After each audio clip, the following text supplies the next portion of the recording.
It's been the topic of speculation and intrigue and suspense for over 2.5 years now, but finally the names of the 4 men who will make space history here in India have been announced. Prime Minister Modi put the wings on their breast yesterday, and now Mission Gaganyaan has 4 faces. So viewer, make space for the fabulous 4 fighter pilots who will lead Mission Gaganyaan into space, making India only the 4th country on Earth to independently send a crewed mission into space. Here's Team Gaganyaan.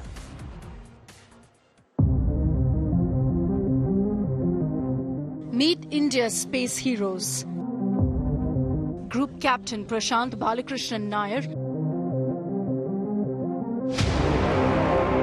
Group Captain Rajat Krishnan. Group Captain Angad Pratap and Wing Commander Subhanshu Shukla.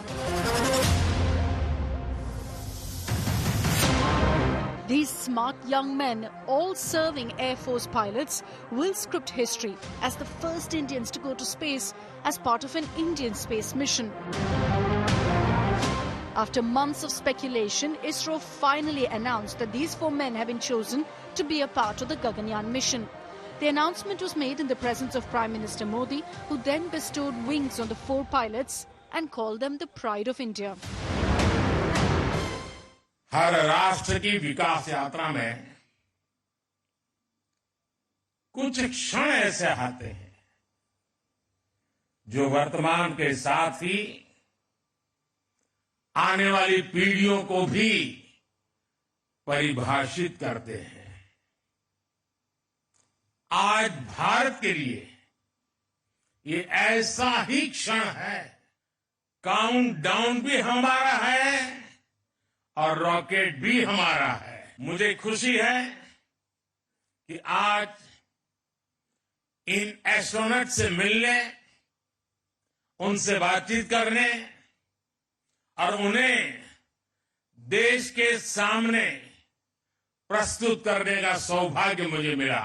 ये सिर्फ 4 नाम और 4 इंसान नहीं है, ये 140 crore aspirations को space में ले जाने वाली 4 शक्तियां हैं।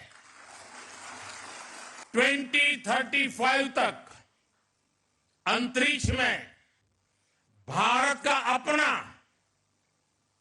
स्पेस स्टेशन होगा जो हमें स्पेस के अज्ञात विस्तार को जानने में मदद करेगा। The 4 Air Force pilots have been chosen after a rigorous test and for the last 13 months have been undergoing training in ISRO's Bengaluru facility and also in Russia. ISRO even gave us a glimpse of the training our future astronauts are undergoing, and it even includes yoga sessions to keep them mentally and physically fit. The space crew is also getting trained in various human-centric products and survival scenarios. Physical fitness of the crew is maintained through a rigorous physical training regime. A specialized yoga module is also incorporated in the physical training curriculum for holistic health management of the astronauts. Let's now tell you all about our future astronauts. Group Captain Nair is a test pilot with approximately 3,000 hours of flying experience and has even commanded a premier Su-30 squadron. Group Captain Krishnan has about 2,900 hours of flying experience and has flown a Sukhoi 30 MKI, MiG-21 and the MiG-29 among others. Group Captain Pratap was commissioned into the fighter stream of IAF and has about 2,000 hours of flying experience. And Wing Commander Shukla is a fighter combat leader and has flown a variety of aircraft like the Sukhoi 30 MKI, MiG-21, Jaguar and many others.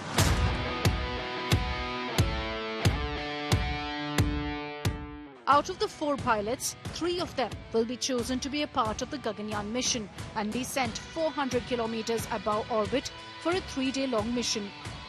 Tests are underway to ensure a foolproof mission, and Prime Minister Modi was seen taking stock of all preparations and even meeting female robot Vyom Mitra, who will also be sent to space. Rakesh Sharma, the first Indian to go to space on board a Russian mission. Who can forget that iconic moment when he had a conversation with then Prime Minister Indira Gandhi? ऊपर से भारत कैसा दिखता है आपको? जी मैं बगैर किसी झिझक के कह सकता हूँ कि सारे जहां से अच्छा। 40 years later, look how far we've come. India is all set to send man to space on our own. Bureau Report, India Today. Now, Prashant, Ajit, Shubh and Angad names have been announced to the world now. Now we know what Team Gaganyaan actually looks like. But these 4 fighter pilots have known for a while that they've been handpicked for this momentous mission. And in fact, Gaganyaan training started quite a while ago, and it will continue until the actual mission happens. What is the mission really all about? Remember, there was Wing Commander Rakesh Sharma in 1984, and all these years later, nearly 40 years later, we're talking about 4 men who will be part of India's first independent space mission. Take a look at what Mission Gaganyaan really aims to do. Vehicle and shared power. Milestone towards ISRO's Gaganyaan mission. India's remarkable journey skyward. We have a continuous operations director that the Sending a module into outer space and safely returning it to Earth. The Gaganyaan successful test flight 4 months ago set the stage for India's intended manned space mission in 2025.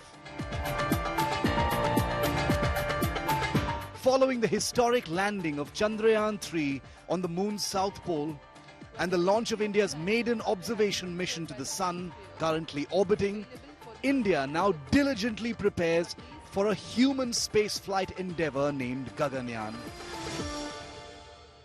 40 वर्ष के बाद कोई भारतीय अंतरिक्ष में जाने वाला है। ये सिर्फ 4 नाम और 4 इंसान नहीं है। ये 140 करोड़ एस्पिरेशंस को स्पेस में ले जाने वाली 4 शक्तियां हैं। Gaganyaan aims to develop a capsule suitable for human habitation, capable of carrying a crew of 3 into a 400-kilometer low Earth orbit for a duration of 3 days before safely splashing down in the Indian Ocean. The successful execution of Gaganyaan will pave the way for ISRO to explore the feasibility of a sustained human presence in space. India adopts a meticulous approach for its inaugural manned spaceflight, utilizing cutting-edge technologies, including a human-rated launch vehicle, to ensure the safe transport of the crew to space, life support systems to simulate Earth-like conditions in space, and provisions for emergency escape.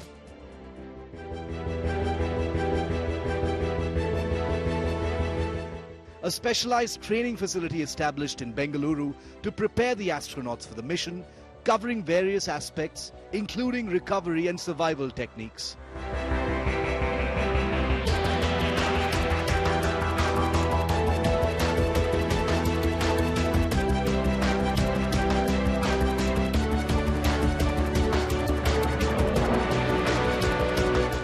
India, on track to become only the 4th nation to independently send a human into space, following the Soviet Union, the United States and China.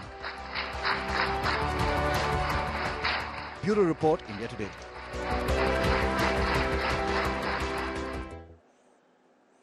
So with the rest of the staff that makes up the entire Gaganyaan program, these 4 fighter pilots have been training in Russia. Now they're training at a special facility right here in India, and the entire execution of Mission Gaganyaan will be an entirely Indian affair from here on. The rocket, the capsule, the development, the software, every aspect of it is going to be entirely and 100% Swadeshi. To help us understand not only the significance of these 4 men who've now been announced, but also the suspense and the excitement in the lead-up to Mission Gaganyaan, which is slated for no sooner than 2025 or later. I'm joined now by Manish Purohit. He's a former ISRO space scientist and a space educator now, and also Group Captain MJ Augustine Vinod. He's a former fighter pilot himself, very much like the 4 men who've been chosen for Mission Gaganyaan.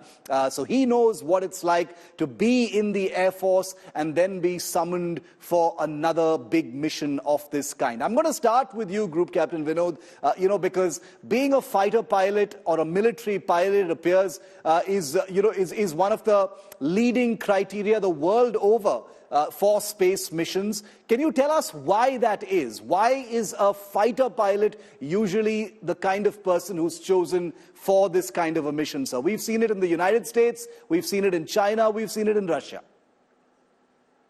Very true, and that is as we spearhead the space movement, so to say. But later on, NASA has taken a lot of professionals on board. Yes. So scientists, teachers. The famous Columbia accident was, there was a teacher on board. So they all sort of, follow the paths that the initial people have taken. Be that as it may, the question I am addressing currently is on the issue of why fighter pilots. There is. I'm being a fighter pilot. I'm saying this. There is no other profession which is as close to pushing the human limit in a short period of time. Mountaineers are there. That is for a long period of time. In a short period of time, there is no other profession that exists in the world. Let me put that in a little more context, Shiv. Yes. When you pull 910G, like when you do a low-level work on a Mirage 2000, she sustains or sometimes even accelerates in a 9G flight. 9G, for the people to understand, if your helmet is, say, weighs 3 kilos, at say 10G, it will weigh 30 kilos. Imagine flying with 30 kilos on your head. Yeah. And your heart stops. Not many people know this. Completely stops. And restarts at about 220 to 240 beats per minute. Amazing. So that is the kind of, so you go through that kind of, you don't straight away jump into 9G flight. Right. You go through that kind of training over a period of 3 to 4 years. You go into a centrifuge, which is right next to your favorite town, Bangalore. Yeah. That is where the only human centrifuge is.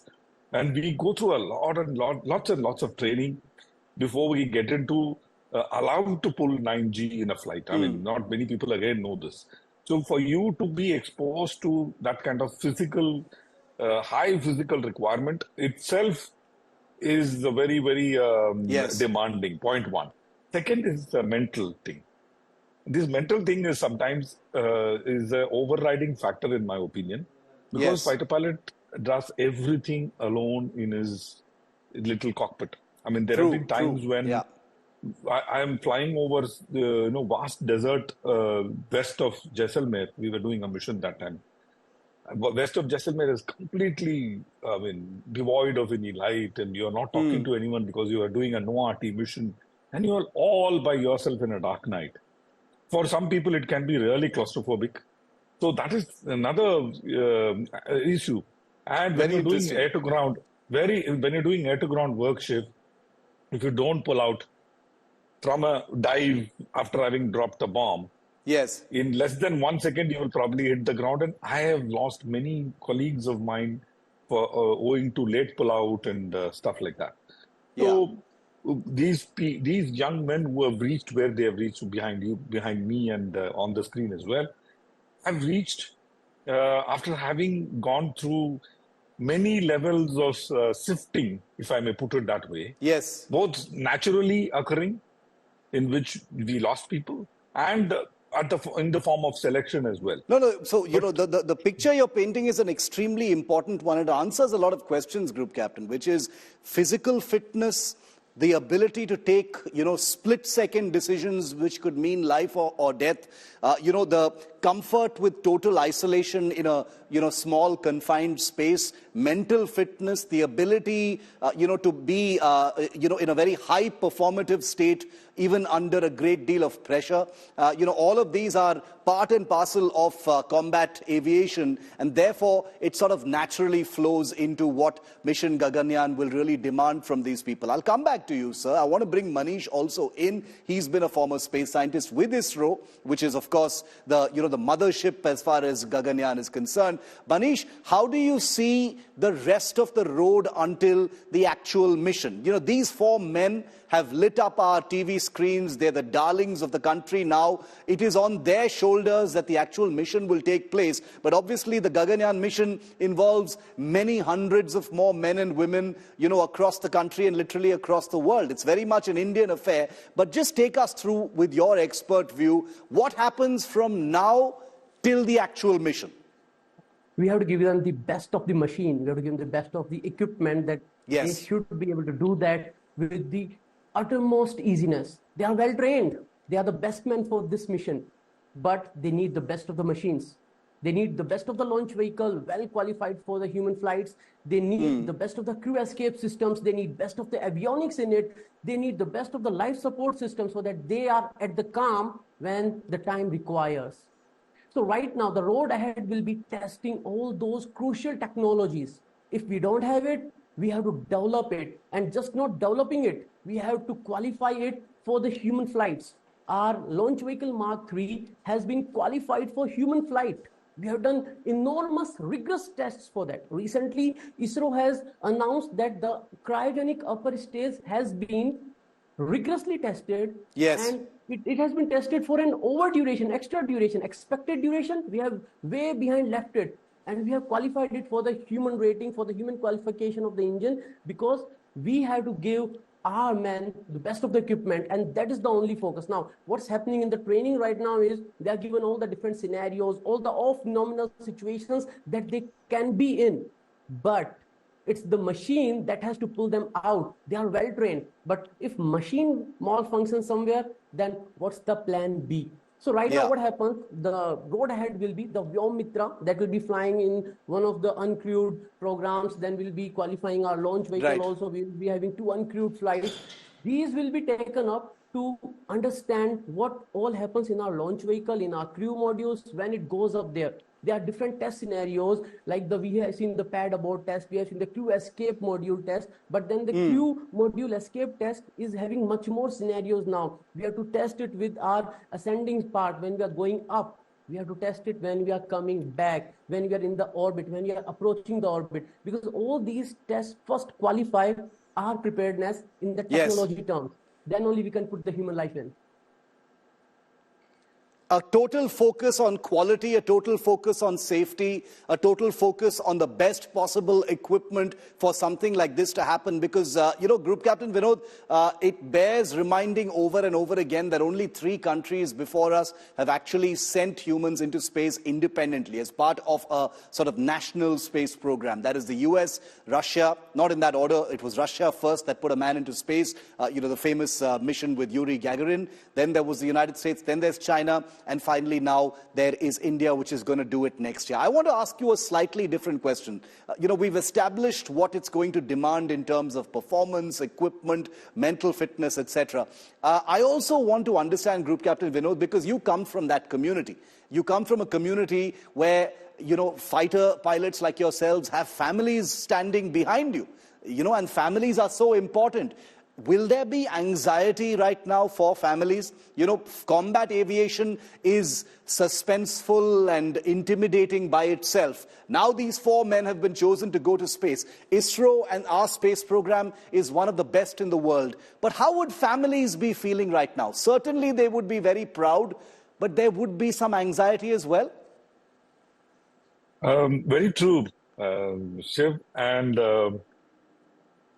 I don't want to sound cliched, but to us, and to us when I mean not only me, but my peers, my seniors, juniors who were with me. To us, entire country is our family, Shiv. Yeah. And that is how we have looked at life. I mean, it is very difficult for me to make anyone else understand this, because let me break this down a little more. If, for want of a better example, I'm giving this example. If today my wife tells me to jump into a well without water, will I jump into that well without water? I'll tell her, I mean, are you fool? Tell me give me such an instruction. Whereas, if my commanding officer or my air officer commanding or my air chief tells me, Gusty, go for this mission and there is no returning back from this mission, I will not bat an eyelid shift to do that mission. That is not only me. The entire community or my band of brothers are like that. We can do that for our country. So to us, our country is the family. Okay, I'll address this question in a little bit of an example. Yes. When a girl gets married, to a fighter pilot, comes newly to the station, you are absolutely right. The anxiety level is very, very high. But as the time passes, you become sort of callous. My wife was also in the Air Force, used to, her office was overlooking the runway. And those days we used to have a lot of emergencies, crashes and stuff like that, because the MiG-21, the heydays of MiG-21. And every time, that crash tender goes with Ganti Bajate Hue when it goes, she used to have a heart in her mouth for a while. Thereafter it sort of became second nature. Many juniors, seniors, my CEO, they all perished over a period of time, and over a period of time, death sort of became kind of part and parcel of our life. So we know how to take that particular aspect in its coldness. No, I really appreciate that. I appreciate the sentiments that you've expressed, that this is, anxiety, dealing with pressure, even for the families, is part and parcel of it. And the only reason I asked, so that none of my viewers get me wrong, is because this is to acknowledge how amazingly dauntless military families actually are, and the families of people behind these high-risk programs. And let's remember that Mission Gaganyaan is going to be a stellar success, and all of us are rooting for it. As Group Captain Vinod said, we are all the family of these 4 men who are now going to be aiming for the stars. We're out of time right now, but we will continue to track the journey of Mission Gaganyaan very, very closely. So I'd like to thank both Group Captain Vinod and Manish for joining me right here on this story.